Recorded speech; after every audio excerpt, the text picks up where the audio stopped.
ছেলে আমার মেয়ের জন্য ও বারবার বলতেছে ভাবে একবার মুখে দেখবে থাকবেন। আমার ভিডিও ভালো লাগলে লাইক কমেন্ট শেয়ার। বেশ কিছুদিন পর আজকে বাইরে গেলাম, বাইরে কিছুক্ষণ ঘোরাফেরা করার পর এদিকে চলে এসেছি আমরা ফুচকার দোকানে। ফুচকা খেতে কিন্তু আমি আমার ছেলেমেয়েরা অনেক বেশি পছন্দ করি, এই জন্য ফুচকা মামা দেওয়ার সঙ্গে সঙ্গে একদম মনে হচ্ছে লাফায় ঝাপায় পড়ে গেলাম যে ফুচকাটা একদম খেয়ে নেই। ফুচকাটা একটু আগে দিয়েছিল জন্য প্রায় তো আমি খেয়ে শেষ করে ফেলেছি। আমি আর আমার ছেলে আমার মেয়ের জন্য 3টা রেখেছি, ভাবলাম যে আমার মেয়েও একটু খেয়ে নেই। একটা কথা কি জানেন, ভিডিও যারা করে, যারা ভিডিওতে শুট করে তাদের জন্য অনেক সুবিধা, কারণ তারা সব সময় ভালো ভালো খাবারগুলোই খেতে পারে। এদিকে আমার মেয়ে যখন ভিডিও করতেছে মানে ওর তো খেতে খেতে সবসময় দেরি হয়ে যায়, অনেক সময় দেখা যায় ওর খাবার থাকেও না। তবে আমি আমার মেয়ের জন্য সবসময় একটু বেশি রেখে দেওয়ার চেষ্টা করি। তো এদিকে আমার আর আমার ছেলের খাওয়া দাওয়া শেষ, এখন আমরা চটপটি খাবো। চটপটি খেতে আমার খুব ইচ্ছা করছে। আমার মেয়েকে বললাম তোমার একটু ভিডিও নেই, বলতেছে যে না, ও আসলে ক্যামেরাতে আসতেই চায় না। আমি আর আমার ছেলে শুধু সবসময় ভিডিওতে থাকি,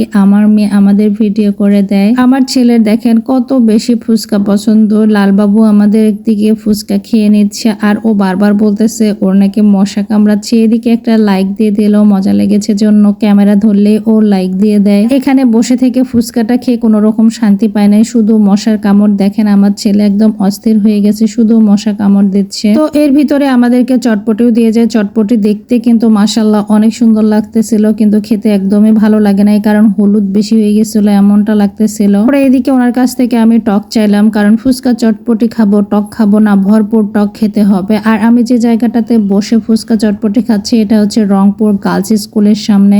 চটপটি যখনই ঘ্রাণটা আমি নাকে নেই তখনই দেখলাম যে হলুদ হলুদ গন্ধ করছে। করার কিছু নাই, যেহেতু টাকা দিয়ে কিনে নিয়েছি। এই প্লেটটার দাম কিন্তু 60 টাকা, খেতে হবে, নষ্ট তো আর করা যাবে না, তাই না? সব থেকে বড় কথা সবকিছুর দামে বেশি। আর তারপরে বকুল গাছের নিচে বসে চটপটি খাওয়ার মজাই আলাদা। আর এদিকে দেখেন টক ঢেলে নিলাম, টক ঢেলে নিয়ে এইভাবে একবার মুখে দেখবে, একদম সেই রকম মজা। আর আজকের ভিডিওটা আমাকে ডাবিং করতে হচ্ছে, কারণ কি জানেন, চারপাশে এত পরিমাণের শব্দ, ভাবলাম যে না একটু ভয়েস দিয়েই নেই, তারা আপনারা সুন্দরভাবে ভিডিওটা উপভোগ করতে পারবেন না। আপনাদের সুবিধার্থে আমি কিন্তু এত সুন্দর করে ভয়েস দিচ্ছি। অবশ্যই এই ভয়েস দেওয়ার জন্য হলো আপনারা একটু লাইক কমেন্ট ফলো করতে ভুলবেন না, সাথে একটা করে শেয়ারও করে দিবেন। এখানে যে মামাটার কাছ থেকে আমরা ফুচকা কিনেছি, আমি আসলে এই মামার ফুচকা খাই না, চটপটি খাই না। আমি আরেকজন পরিচিত ফুচকা মামার কাছ থেকে চটপটি নিয়ে খাই। যখন খেয়ে দিয়ে চলে আসছিলাম দেখি পাশের দোকানেই মামা বসে আছে। আমি জানি না, আমার মনে হয় আমরা আসার কিছুক্ষণ পর উনি ওখানে এসে দোকানটা বসিয়েছে, কারণ ফুচকার দোকান তো এখানে স্থায়ীভাবে থাকে না, ওরা বাড়ি নিয়ে যায় আবার ওখান থেকে নিয়ে এসে পরে এখানে আবার বসায়। ঠিক এইভাবেই কিন্তু ফুচকার দোকানগুলো চলে। তো আমার মোটামুটি ভালো লেগেছে। যাই হোক, টাকা দিয়ে কিনেছি, খাবার নষ্ট করা তো যাবে না, আর নষ্ট করার উপায়ও নেই। খাবার নষ্ট করা একদমই আমি পছন্দ করি না। আমার ছেলে কিন্তু অনেক মজা লেগেছিল চটপটিটা। আর চটপটি না, ওর ফুচকা পছন্দ, ও চটপটি একবারও মুখে নেয় নাই। তো সবাই ভালো থাকবেন, সুস্থ থাকবেন। আমার ভিডিও ভালো লাগলে লাইক কমেন্ট শেয়ার করতে ভুলবেন না। আল্লাহ হাফেজ, আসসালামু আলাইকুম।